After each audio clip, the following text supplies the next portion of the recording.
much for coming. Seems like there's heaps of people here, so thank you. It's been really cool meeting a lot of you over the last couple of days, and just there's so many different people here.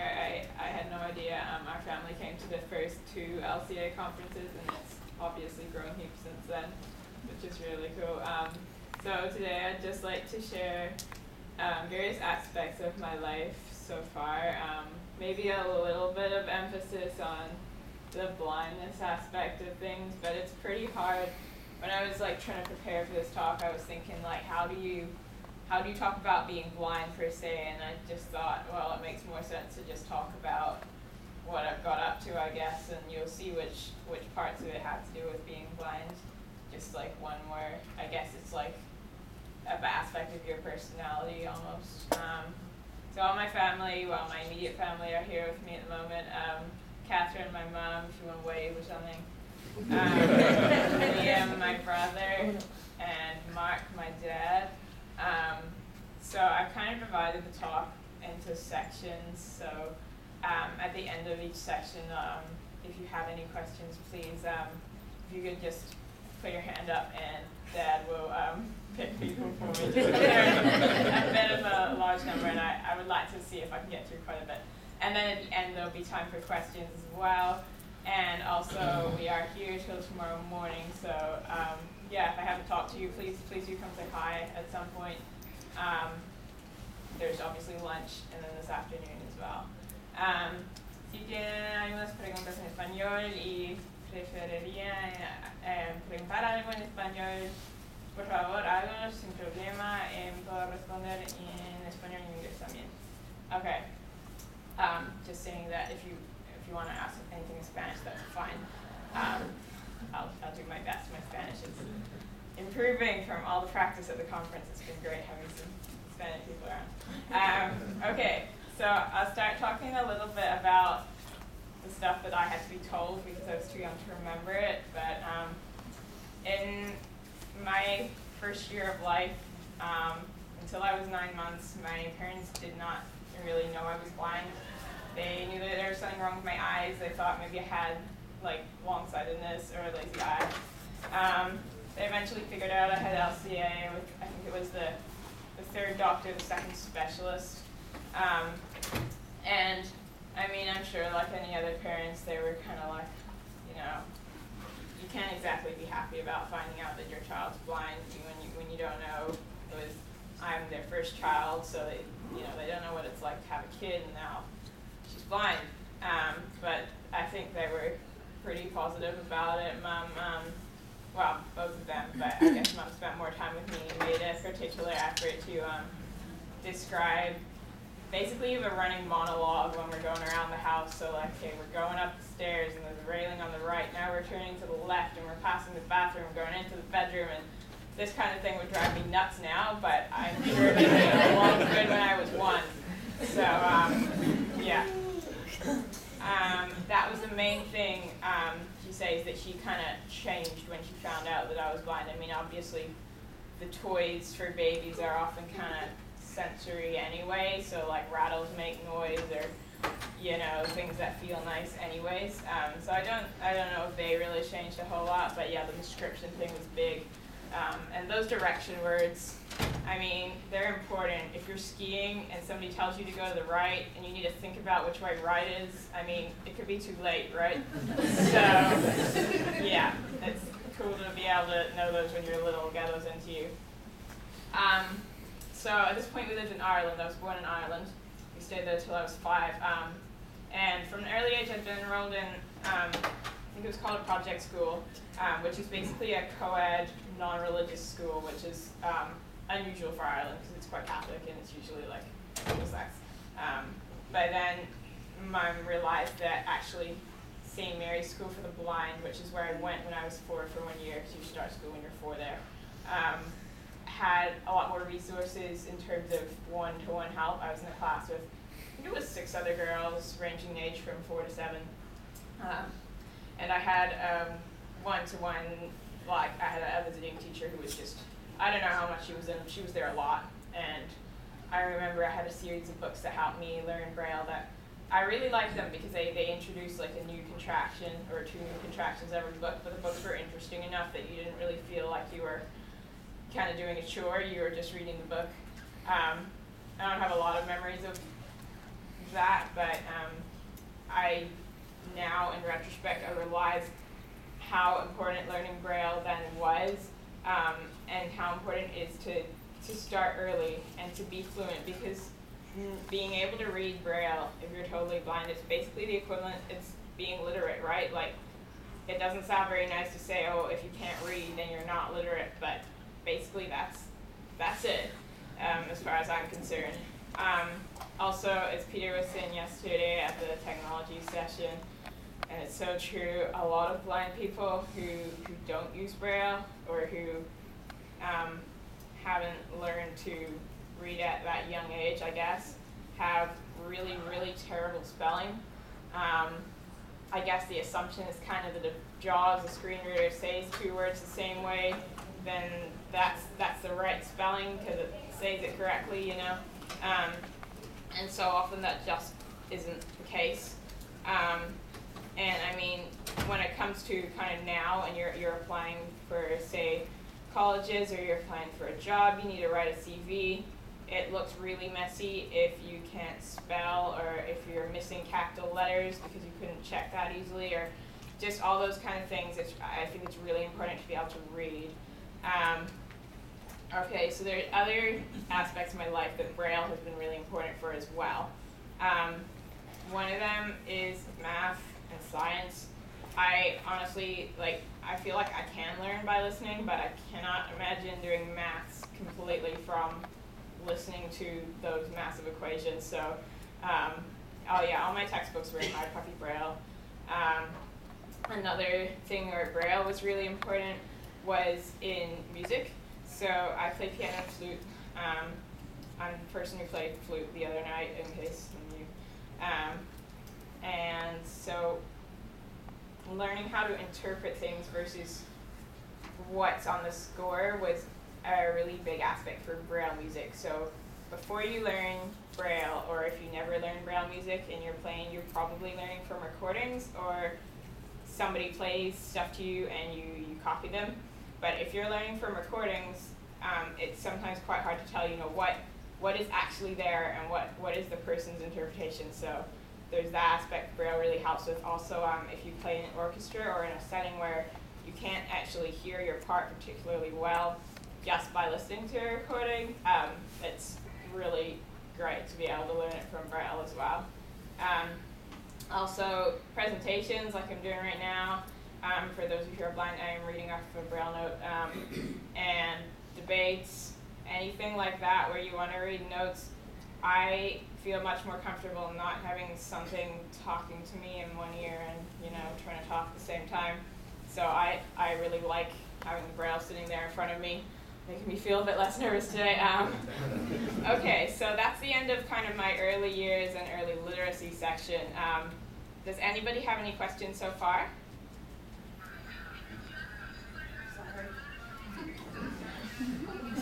Okay. Sorry, No. Sure? Okay. So just go on to some stuff about communication, which I put a nice big heading so I can speak about whatever I want. Okay, one of my earliest memories is I wanted a yogurt, right? I was about 2. And there was this conversation between me and my mom. She's going to hate me for this. And she wanted me to say spoon, but for some reason, I did not want to say spoon. I wanted to say poon. So she was like, say spoon, poon. Say spoon, poon. I would not say spoon. I don't know why, but I think I didn't get my yogurt, and I really like I was just kind of grumpy and crying. I just remember kind of flooding out of the room, being really unimpressed. Anyway, she was quite worried about me.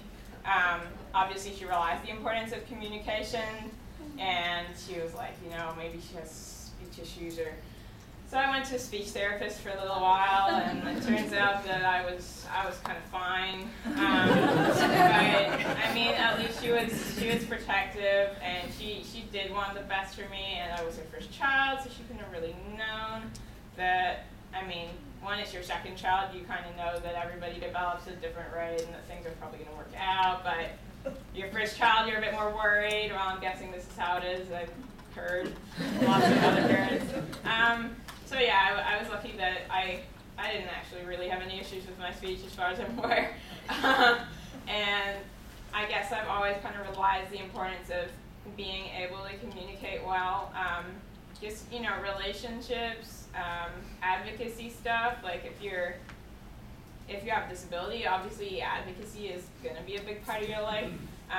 Employment, you know, you want to do an interview. Also, written communication, communication through the arts, communication is huge. Basically, it's just, you can't get away from it, you know. So the written side of communication I'd like to talk a little bit about now. I've always enjoyed writing. I wrote kind of, you know, rhyming poetry that you might not really call it poetry, but I enjoyed it when I was a kid, and I guess writing was just kind of an escape, like a journal entry sort of stuff as well. As I got older, going through high school, emails became an ever increasingly important part of my life. I'm sure many of you know the joys of coming to 50, 100 emails every day and having a list of things to respond to and having to be polite even when the person on the other end is, you know, you ask 3 questions and they answer 1, and then you need to ask the other 2 again to get those answers. Or the email that you asked them to respond to and they still haven't responded, and you need to write the second and the third email. It's like, I really need you to respond. All of that, through the end of high school and going into university especially, that was, for me, that's a crucial skill. Even just writing to lecturers, everyone pretty much, like, just being able to communicate well leaves a good first impression, I guess. I also had the opportunity in my first year of university to write for, so Auckland University has a blog called The Inside Word, and it's first year students pretty much you're pretty much free to write about whatever you want as long as it's about your university experience, and it's mostly aimed at high school students who want to go to Auckland Uni just to see what student life is actually like from the perspective of a student. And it's not, well, I mean, there was somebody kind of checking on your blogs to, I guess, make sure you didn't say that the university was completely awful or something, but I mean, they never changed mine at all. So it really is what I think. If you're interested in reading that, if you Google Aine, so my name's spelled A-I-N-E, just to be difficult. And so Aine, the inside word, it will come up. I had somebody check this. And you'll be able to have a look at that. I would say it could be useful as well for, like, I had the chance to represent not only a first year university student, but also a student with a disability. I was currently the first blind blogger, which is kind of cool, I guess. So yeah, it was really fun to write. And now, obviously, I'm not a first year anymore, can't be first year forever, so I managed to find an opportunity of writing for the student magazine called Crackum. If you want to look at that, Crackum is spelled C-R-A-C-C-U-M. And that's also online. And so that's been quite fun. Just, I always like to, I guess, take opportunities in the fields that, like, I enjoy. And I mean, I don't really know what I want to do with my life per se yet, but I think it's important to kind of leave doors open and everything. On the topic of communication as well, at school, like most of you probably, we had to learn a second language. I had a choice between Spanish and Japanese. I chose Spanish, thought it'd be easier, to be honest, and it was also obviously a much more widely used language. So I started that when I was about 12. I enjoyed it, and I kept going. And at the beginning of last year, I spent a month in Salamanca, Spain, doing a translation course, which I really enjoyed. So I guess that was one of the first times that I was a little bit out of my comfort zone. I mean, my mom, Catherine, my brother Liam had come with me to see a little bit around Spain for the first few days. And then they left and I was with host parents, but actually it was probably one of the best experiences of my life, to be honest. I really enjoyed it and I really want to go back. I'm hoping I can do an exchange in Salamanca next year. And also I really enjoy translation, so I thought it was really cool. It was my first opportunity to be actually able to do something in translation. And I mean, I saw that they were super accommodating and that I was, you know, I kind of told them what I needed. I needed materials electronically, and they were like, yep, that's fine, and it just worked out really well. So I'm really glad I kind of made the move and decided that I wanted to do that. Also on the kind of independent travel front, the quote that Betsy said yesterday morning that Emily said, and I don't know Emily, but apparently Emily said it, knowing when to ask for help is the key to independence. And I would agree with that. I'd say it's a lot easier to say than to do, because there are a lot of reasons why asking for help can be, knowing when to do it can be really hard. I mean, it's not just when you're blind, it's kind of for everyone, I guess. I mean, sometimes it's because we're really stubborn and we're like, no, we want to do it by ourselves and we don't want anyone to help us. Other times it can be because you're kind of shy and you're not really sure. There's also when you're kind of on a corner and you said, excuse me, like 5 times and nobody said anything and you're like, I don't know how many more times I can say excuse me. That's a bit of a one as well. I guess there's also the opposite for some of us. I guess I didn't have this so much, but wanting people to kind of do things for you because it feels overwhelming.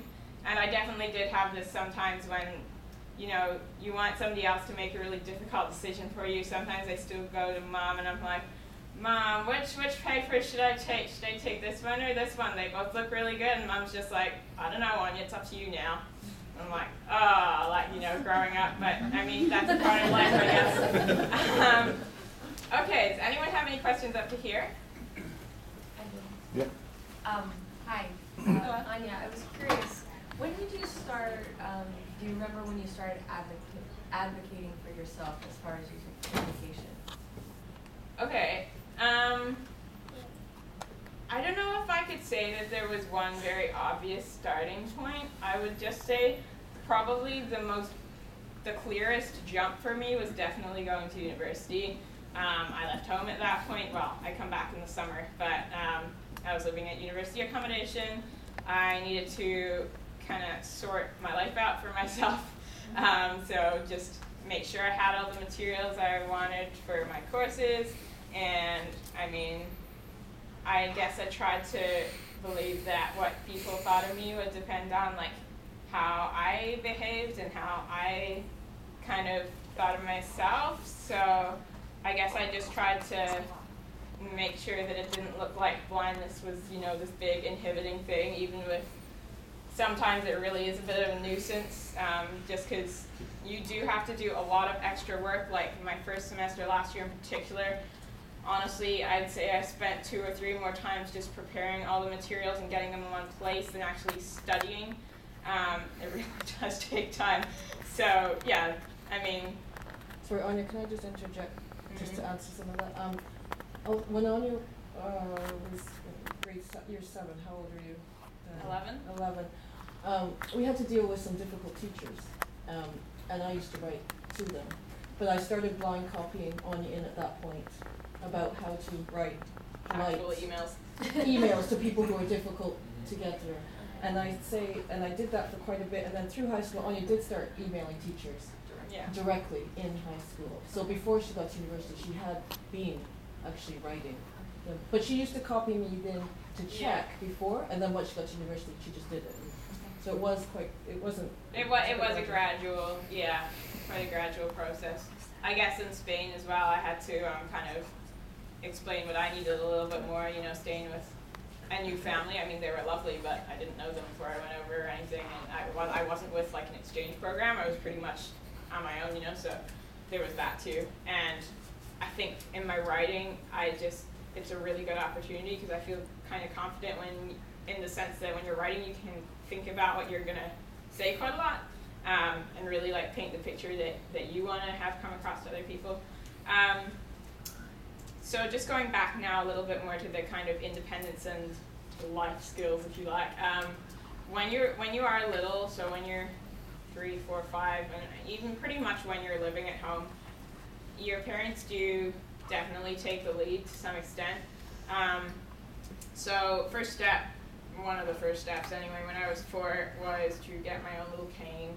I gradually, I guess, realized that it'll do more good for you once you learn to use it than you think it will, like when you don't really know how to use it, because, I mean, I learned this most clearly at the beginning of last year. I'd been using the cane since I was 4, and I could pretty much, I could do the motions, and I could use it all right. I mean, I could get around school, I could walk a short-ish walk to school.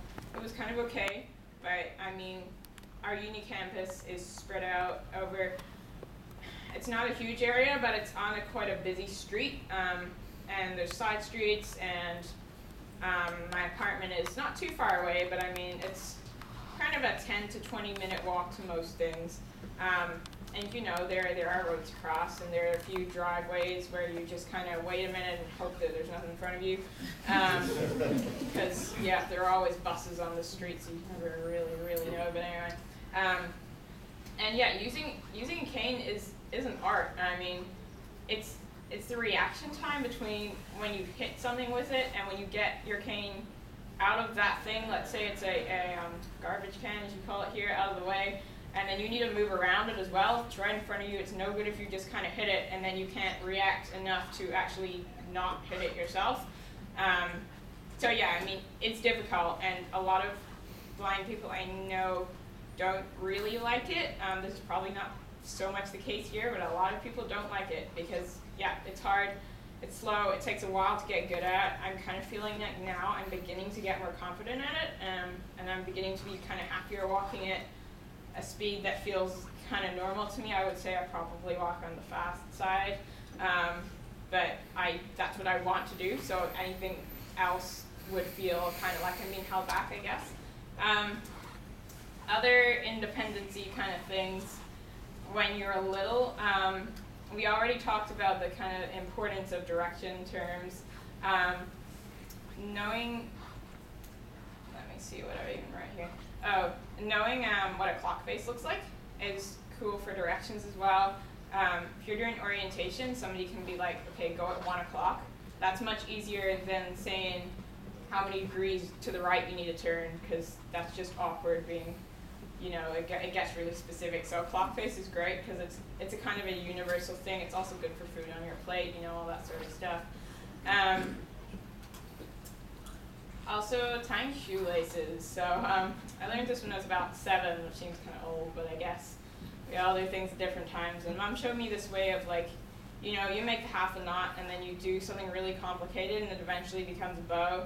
And then at some stage I realized that all you had to do was make half a knot, get 2 loops in your hands, and make that half a knot again, and I was sorted. So if any of you are kind of teaching how to tie shoelaces, to be honest, I would strongly recommend that way. If that doesn't make sense and you have a shoe with laces on it, I can show you afterwards because I don't really know how to explain it well, but trust me, it was a lot easier.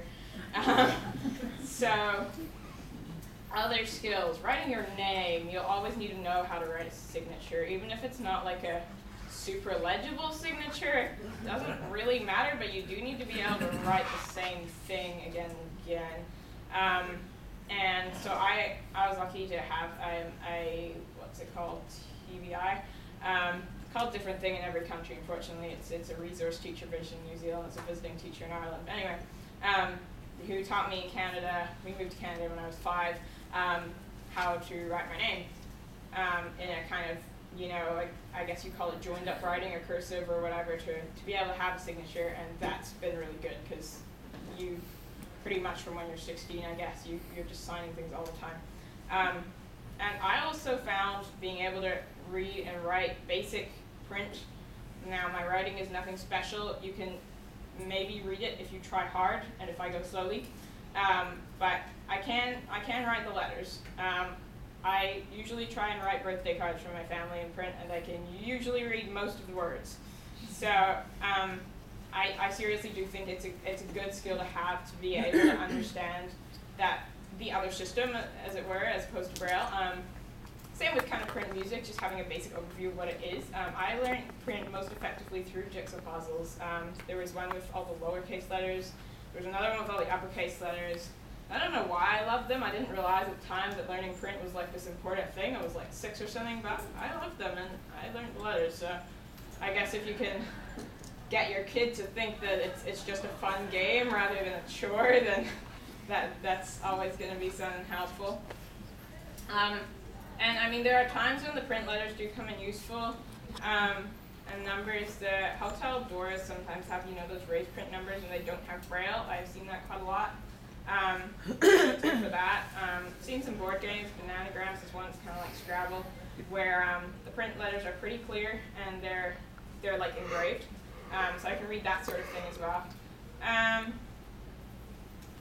Let me see. Okay, touch typing. So obviously that's a pretty important skill these days. Sometimes it's going to be taught in school. I guess I was slightly too young for it to be taught when I was 8, but my TBI did teach it to me then, and I was really grateful for that because I realized later how important it actually is. I mean, I mostly use my Braille note now, which is what you're looking at, which has a Braille keyboard, so typing in, you know, Braille rather than on a computer. But I mean, you just can't really get away from sometimes needing to use a computer, so I'm really glad I can do that as well. And I think the younger you are, the easier you're going to pick up something like that, and the longer it's going to stay with you. Well, to a point, you know, I'd say between the ages of maybe 7 and 10, something like that. Maybe a good window. Okay, on the eating front.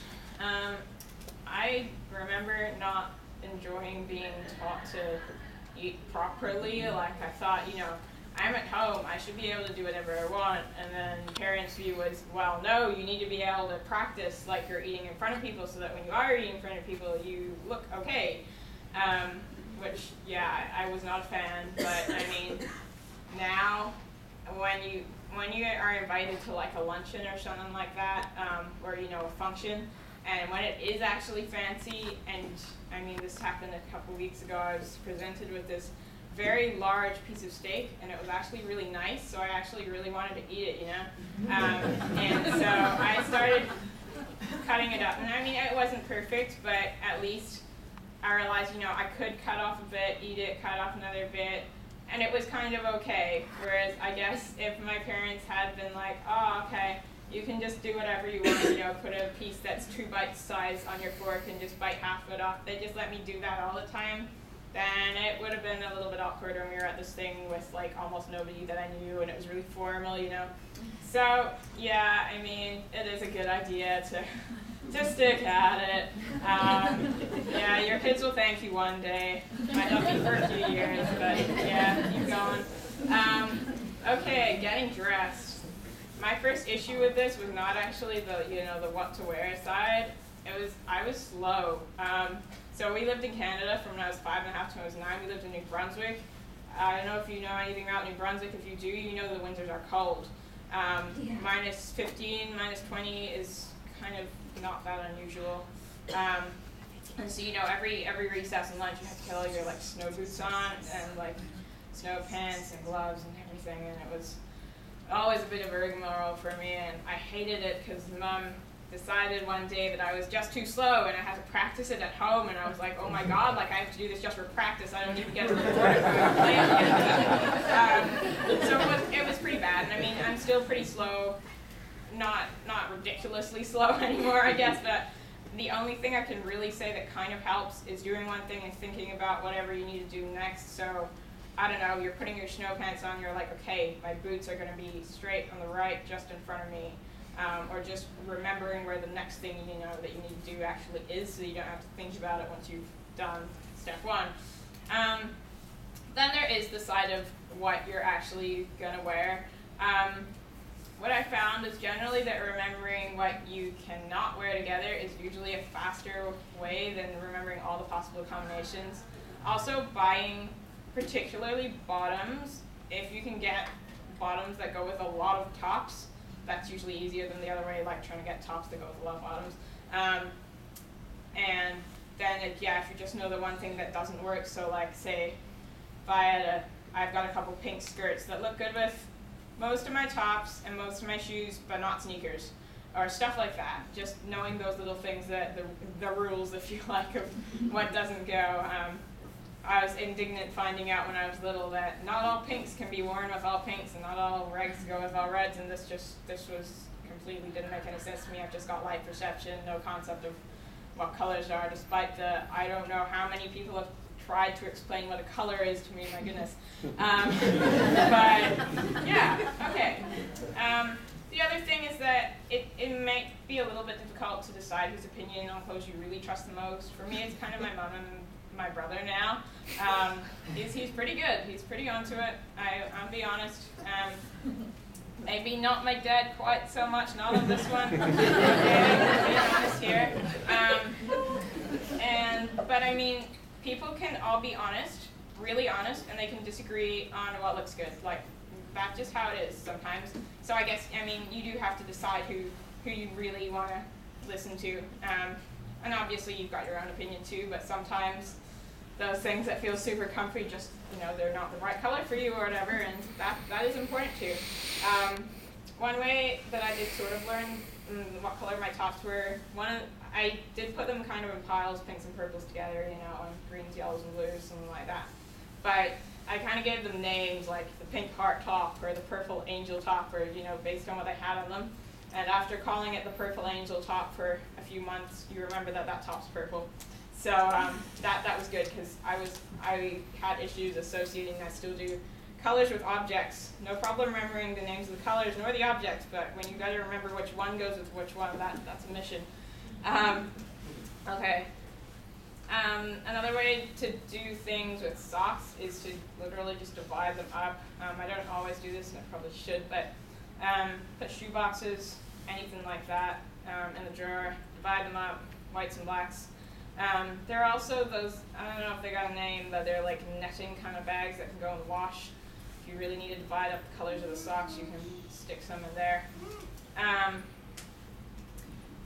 Let's see, okay. And I mean, when I was little, I was not big into my appearance. I'm still not big into it, but I do realize that an appearance to a sighted person is like our first impression of, say, somebody's voice. So like if I walked in here and I was kind of like, "Hi everyone, I'm Aine, and I'm 19, and I really like to talk." You'd probably go to sleep or walk out, one of the two. It wouldn't be a good first impression, right? And it's pretty much the same. Like if I walked in here and I was, let's just say, wearing my pajamas, it would be a bit weird. And that's extreme, obviously, but I mean, appearance counts. Like if you go to an interview, you dress smartly, because that is just what you do. I don't really think growing up in New Zealand, we went to New Zealand when I was 9, really helped this, because New Zealand just happens to be one of the most casual countries. If you haven't been there, people will go to supermarkets in bare feet. Wearing flip-flops everywhere is quite common. But yeah, okay, appearance counts. And I do appreciate that now. Let me see. Okay, does anyone have any questions up to here? Yeah, go ahead. Hi. I was just wondering, how do you pick out like the different colored tops at the store? Do you have to ask the clerk, or how do you?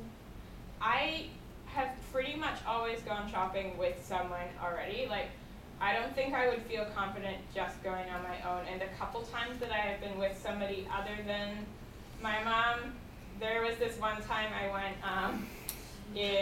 I don't remember, I think I was in Canada. It was on a swimming trip, and I got a dress, and everyone said that it, looked good. I got opinion of at least kind of 3 or 4 people. Apparently it looked nice, it felt good. Came home to mom, and she was like, no.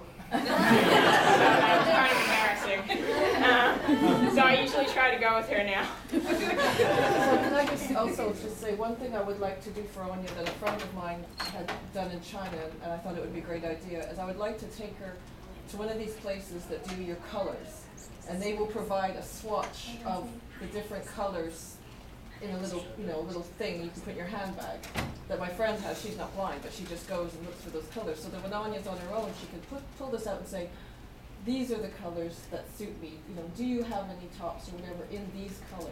And then she'll know that she'll get the colors that look good on her. That's a good idea. So that was, it I haven't done it yet, the but colors, doesn't it? Like you can yeah, it play shows around you with the, yeah. So you don't even have to remember No, what they no. are. Yeah, That's part. just shove it in your purse and show them. Yeah. Okay. Amazingly, it's easy to get some people to go shopping with you. Some people actually like shopping. Yeah. I don't know how do why. So that's my dad speaking right now. Just to put that in perspective. Yeah. Okay. My next section is on kind of sociocultural norms. Am I socializing life or not? So when I was little, my parents were pretty firm on breaking habits. So like most little blind children with LCA, apparently, I press my eyes. And or not even my eyes all the time, sometimes like right above your eyes, you kind of just put your head down in your hand. Apparently it doesn't look very good, even if it's not your eye. And I mean, now I appreciated for some time the importance of kind of being able to look normal. I'm not saying that like you need to change your whole personality to fit in with society or anything like that, but little habits like not rocking, not pressing your eyes, being able to stand up straight, just those kind of things, they are fixable, and I think it's really worth sticking at it because, I mean, there are things we can't help so much, like say I've got nystagmus, my eyes move around, so I mean if you look at them you can kind of see, alright, I mean there's something wrong with her eyes, and that's not very easy to fix, but the things that you can help, I think it is important to stick at them, to keep working on them, even if it kind of drives your kid crazy. My first memory of actually being sort of proud that I was getting better at this pressing eyes, or not pressing eyes thing, I was 8, I was at a Braille conference thing, challenge, and I was sitting with 2 other girls who were about my age. I really liked these other girls, I respected them, they were cool, and I found out later that both of them had pressed their eyes sometime over the meal. They were sitting with their parents, and they'd both been corrected, and I hadn't, and I was kind of proud of it, in my own little 8-year-old way. So yeah, I mean, I think it is one of those things that, as annoying as it is, like the learn to eat, learn to dress, or whatever, it's worth kind of sticking at it. So in terms of my actual social life at school, Canada was pretty good. So I was there from when I was 5 and a half to when I was 9, and I felt like I fit in there. I lived in a very small town called St. Andrews. Grew up with the same kids. It was pretty much one class per grade. So I kind of had my little group of friends, and I was happy. I even tried to join in with basketball at recess, and it took quite a few knocks on the poles before I kind of realized that, yeah, the poles are going to stay there, and I was probably going to keep running into them, and maybe I should choose a different activity. But I mean, obviously, I guess that shows the extent to which I was like, yeah, I fit in. I'm like everybody else, which I think I'm really grateful that I felt like that when I was that age, because I think that's an important age for kind of building your self-image, I guess, as cheesy as that might sound. The only kind of issue I did have in Canada, I don't know why, but people loved to move my cane. I would stick it down on the playground, and I would come back at the end of the break, and it was not where I put it. Literally, like maybe a third of the time, like it was this really common thing, and I don't know why people did it, but anyway. So yeah, if your kid or you, whatever, is experiencing that issue and it's not going away, I really recommend you kind of do something about it, because I didn't really. I just told somebody each time instead of just getting a whole group together and being like, right guys, can you just leave it there, please? It's just not a difficult concept. You don't need to do anything with it. You just need to not do something with it, right? Okay, so when I was 9, we came to New Zealand. And I'll be honest, it was a bit of a culture shock. I thought it kind of wouldn't be as much, because I mean, they speak English. What's going to be so different? Like, I didn't really know. I mean, I knew it was ages away. It's pretty much as far away, more or less probably as far away from here as you can get. But yeah, it was a bit different. The biggest thing for me was actually, I could understand what people were saying in terms of the words, which in retrospect is actually good, because a lot of North Americans go to New Zealand and have trouble for the first little bit, or vice versa. New Zealanders come here and they're like, what? But what I did struggle with was basically what they were implying when they were saying certain things. So the way their voice kind of said one thing when you said something like, how somebody would show something on their face, but I couldn't see that, so I needed to get all the information from their voice, but it sounded different in New Zealand, so that I struggled with, and some words just meant something different, like, that's a shame wasn't a thing in New Zealand of like, oh no, you know, that's kind of sad, that really sucks. It was like, oh, shame, which obviously had a very different meaning of, haha. So yeah, there was things like that, and I mean, in primary school, I learned very fast that the standard of kind of etiquette to your peers was not even close to what it was in Canada. I mean, people knew how to be polite, I guess, to adults, but they just weren't that nice to people of their own age, to be honest. I was bullied quite a lot in year 6, so year 6 is, I was about 10. And yeah, I guess I had to learn the hard way, I guess, like whose opinion mattered to me, and I mean, it is tricky when you're blind. You can't move groups very easily. I was not super shy, but I was also not super outgoing, and just kind of walking away and finding somebody else to play with was not something I had even really considered.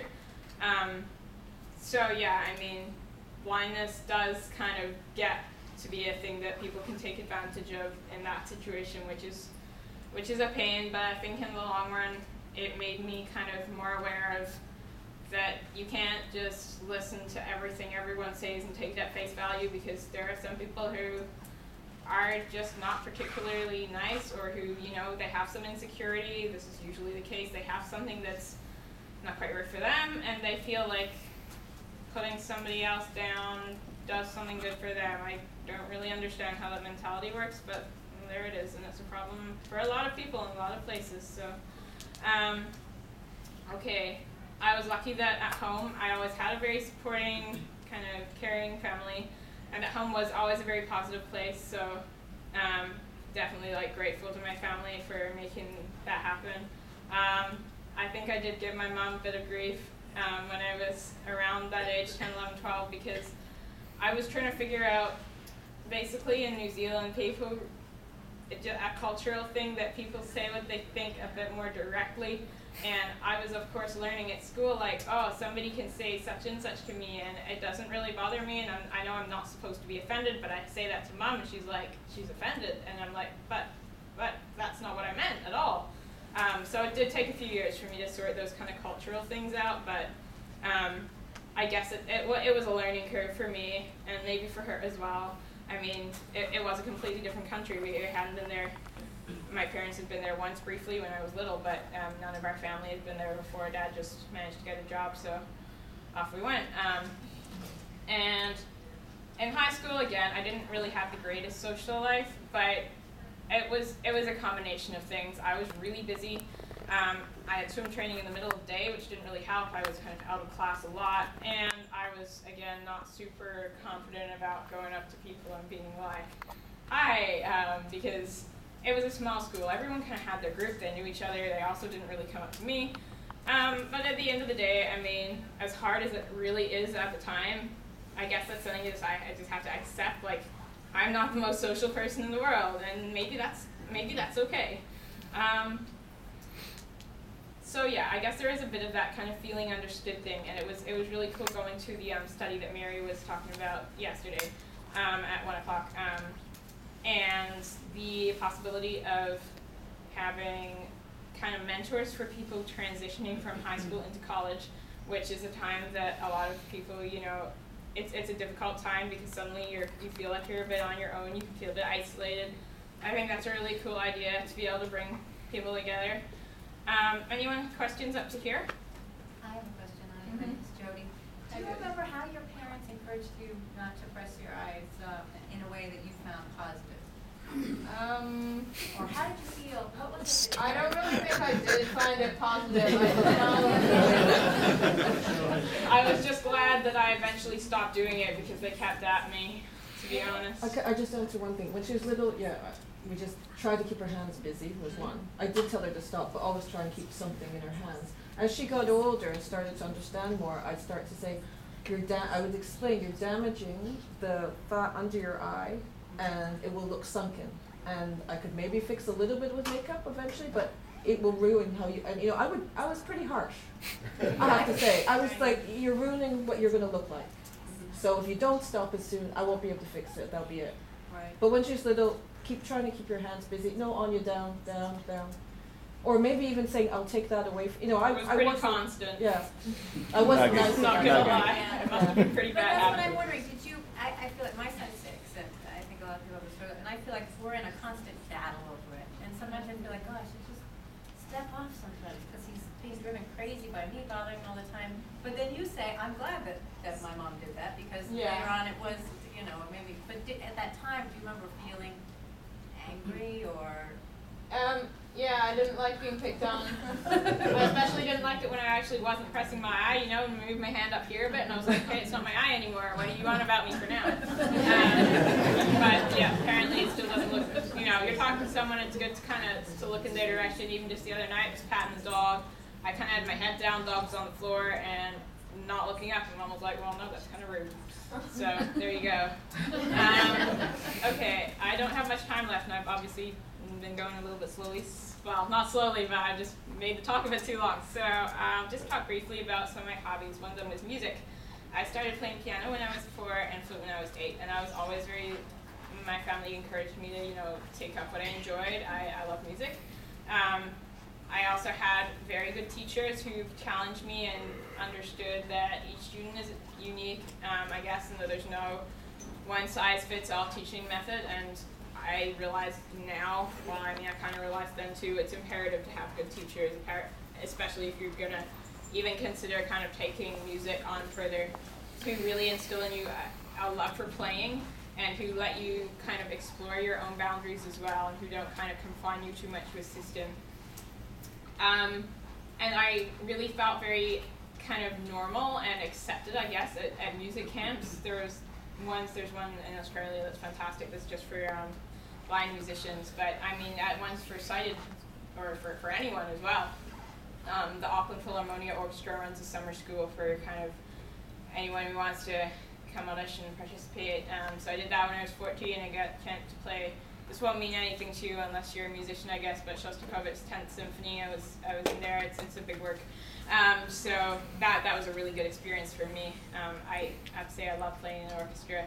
I also love folk music sessions. I've just got into some kind of Celtic music, and it's totally separate from the classical stuff I usually play, but it's fun, and it's, again, it just is an environment I feel safe in. I feel like I get on with people, going to concerts with friends, all those sort of things. I think music is often like a really good choice for a lot of people who are blind. Just not even in terms, you don't have to study it or anything, but if you like it, it can be a really good equalizing thing, I think.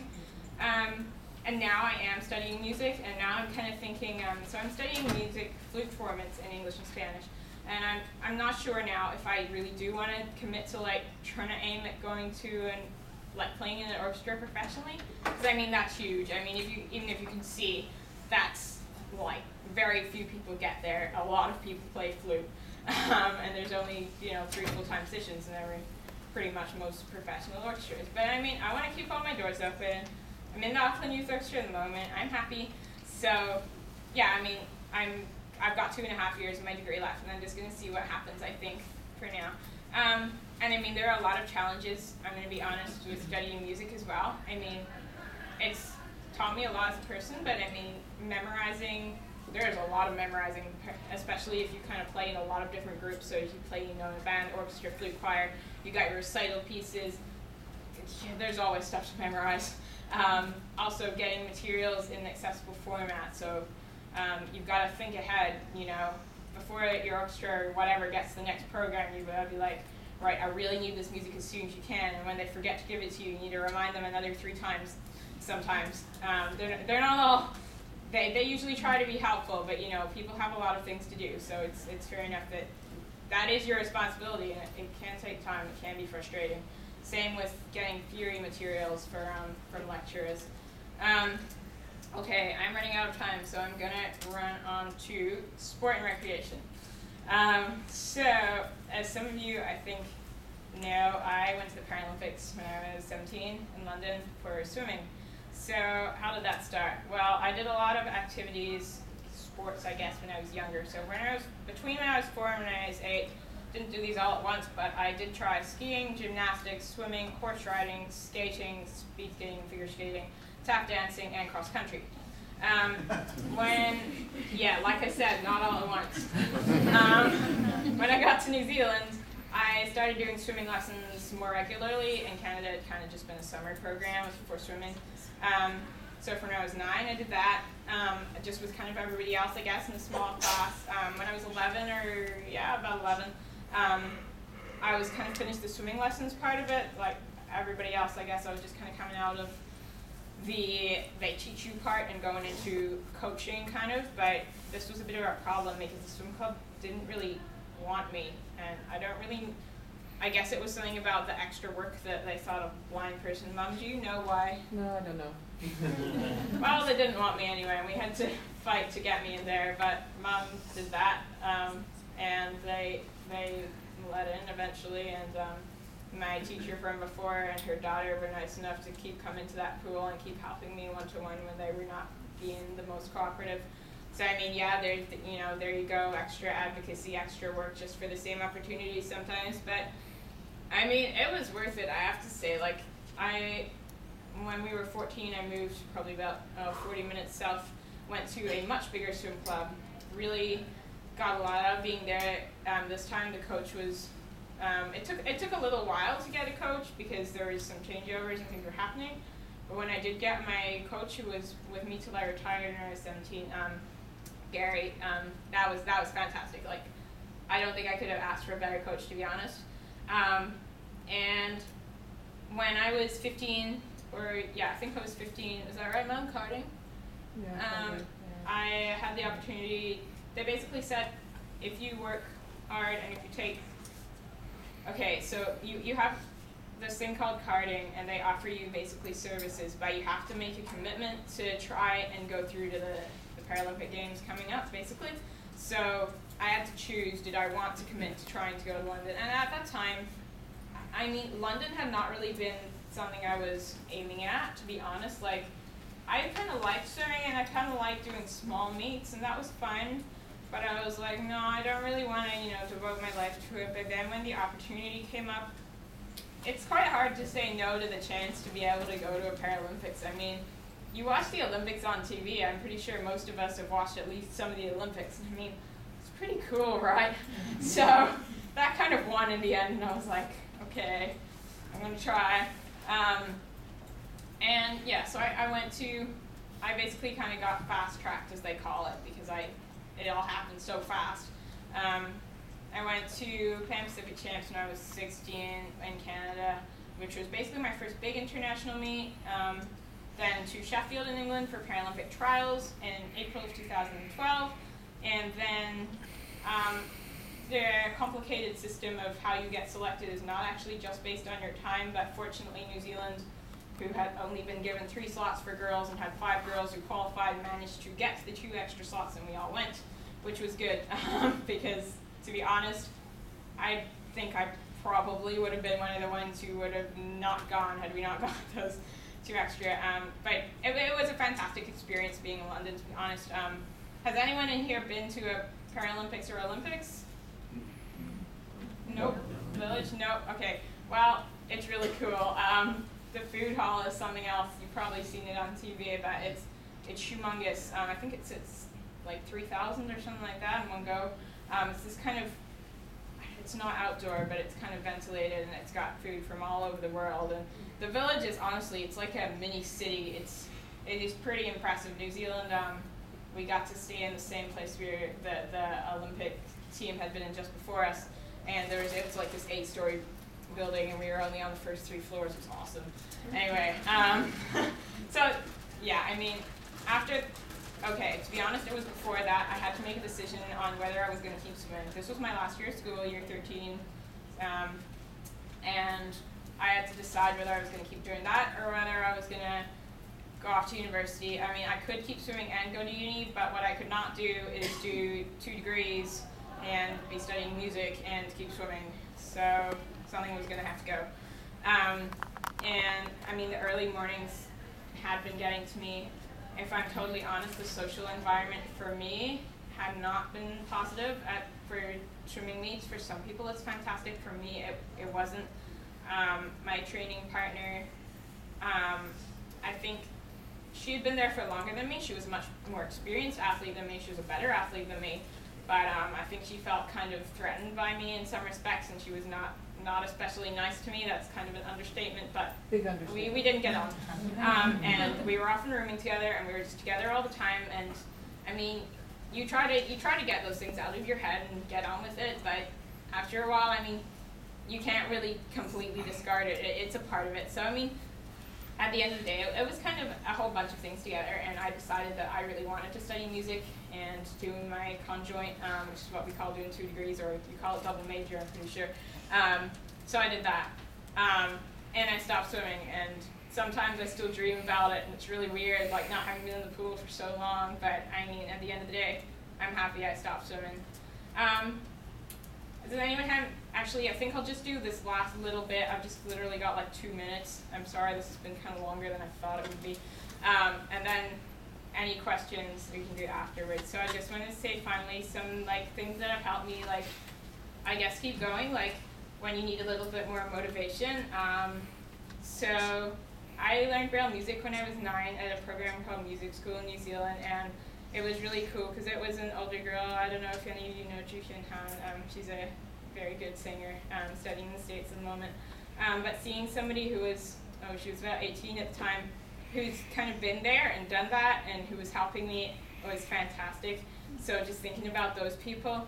Also, having watched a couple athletes talk about their journeys when I was younger, I mean, you don't think about it all the time, but when you're like, okay, you know, you see where they got to with their work ethic, what it meant to them. Actually, my training partner, who I did not get on with, was one of those people, and she did work very hard, and I mean, in some respects, she was inspiring. And also just remembering how fortunate we actually are. I mean, Peter was talking about all the technology we got now yesterday, and it's fantastic. You know, I read a book called One of the Lucky Ones about this girl, Lucy, who grew up in China, and I mean, writing your notes in a slate and stylus, like, oh my God, like, I can't imagine trying to write university level kind of stuff on a slate, you know? So we are very lucky. Also, I'm just feeling very supported and cared about at home. My family was always there for me. I've had some very good friends. Unfortunately, they all live in different countries, so sometimes they're contactable and sometimes it's a bit more difficult, but I mean, I've always had people to turn to, which has been really cool. Also having things to turn to when maybe somebody isn't right there at that moment. So, I mean, my music, just playing for fun, playing whatever you want. Writing as well.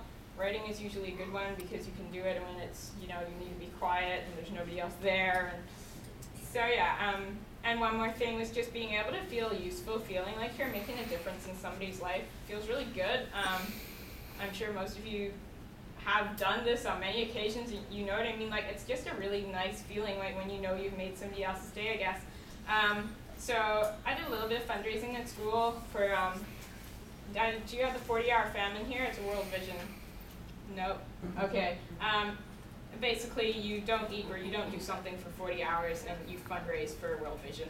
So I kind of organized a campaign for that at school one year, did some fundraising for Blind Week and, you know, various other things. Street collections. My secret to making street collections enjoyable was to go with a friend and bring my flute, and friend would hold the bucket and smile at people, and I would play flute, and I thought it was great. Because to be honest, 2 hours is a little while to stand there if you can't really even watch people walking past, you know. So and you can't look too absorbed in talking to your friend, or because you look kind of bored, like, or you're not interested in collecting. So yeah, I mean, I really enjoyed that, and just being able to be able to communicate with people through my writing as well, as I said, was really cool for me. One final thing, this is my last bullet point, I promise. Being challenged, feeling like you have the curiosity to always want to learn more. There's always more you can learn. To be open to new ideas, open to other, I guess, cultures or things you don't know anything about, and trying to remember that, yeah, there's always so much more to learn, and I guess there's so much more to do, and just to have that like drive to be like, wow, you know, there's so much I could get from life, and I want to give as much to it, I guess, to be able to learn as much as I can. And on that note, I have learned a lot from meeting a lot of you guys. I haven't met all of you yet, so please do come say hi. if I haven't seen you, or even if I have, love to talk to you all again. But yeah, I've learned a lot from being here. It's been really cool to be able to be here. So yeah, thank you so much for having me. And if you've got any quick questions at the end or lunch, feel free, please. Thank you.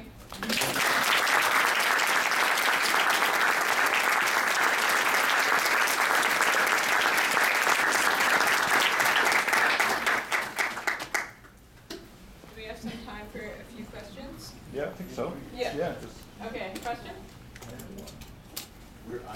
Our son, hi Anya, I met you last night, my name's Andrew. Our son is 6, and I've been trying to teach him how to swim. And he, we've got him now in he doesn't like putting his head underwater, so, and I think that's probably because he loses, the hearing that he has for that, in that regard. Did you ever have an experience with that, or was you just stood naturally to it? Well, I actually like the water. My brother did not like the water when he was little. I guess we're all different, but I wonder, has he ever used a kickboard? Or you call it a flutterboard? The foam thing that you hold on to? He's just starting to use that, yeah. Because if he does that, you can stick your head up there. Yeah. And I wonder if that would be a good first step, because that is one thing that you can do and feel very safe that you're not going to whack into the wall as well. I didn't say this, but I get, when I did swimming anyway, and if you're totally blind, this is a requirement at competitions that you get tapped at the end of the pool. So basically somebody stands there at each end for competitions. You cannot have somebody running up and down the side of the pool for very obvious reasons. Think about it, there's 8 blindies in the pool. I mean, it would be disastrous. So person at each end, they have some specimen that has a long stick-like thing and maybe a ball or something, hopefully soft. Apparently the Russian one looked like a porcupine. Nice and soft. It is a bit of extra work, but I mean, if you don't have that sort of system set up, I think, flutterboard is definitely a good place to start. Maybe also floating on your back. I don't know, to be honest, that was not a specific challenge I had. I could only also say that the smaller classes, I probably, if there is a possibility of, 101, or that's probably going to be easier, because you do need greatly more detailed